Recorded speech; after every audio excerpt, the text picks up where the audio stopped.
Empathy is not a Swiss Army knife. It's more like a paring blade. Hi, I'm Damon. Welcome.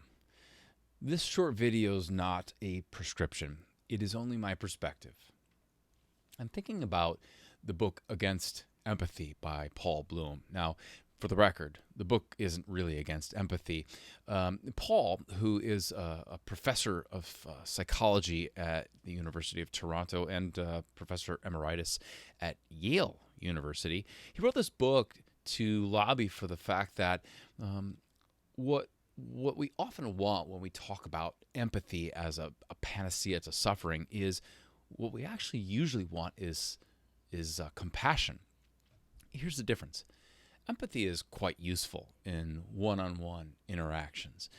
When we relate to another person, empathy can be a very powerful tool, maybe too powerful in some situations.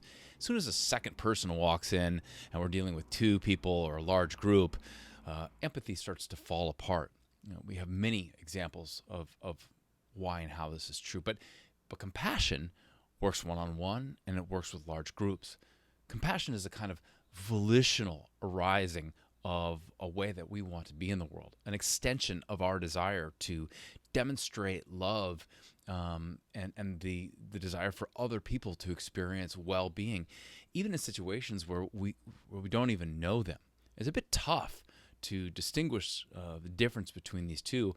So without getting too mired in that, as a coach, I can give this a little bit more texture. When I'm working with a client, my tendency towards empathy can be quite powerful, as I was talking about. But in certain situations, it can actually pull me in too close. I can be pulled into the content of what they're experiencing, which hinders me from being able to help them see a pathway out.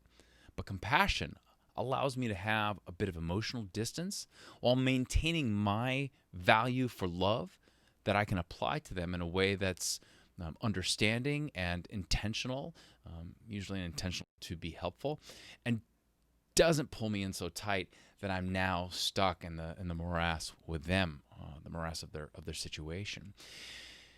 And so I think it's valuable to think about our lives in the world and wonder, is it really empathy that we want to access in this moment? Or is what we want compassion?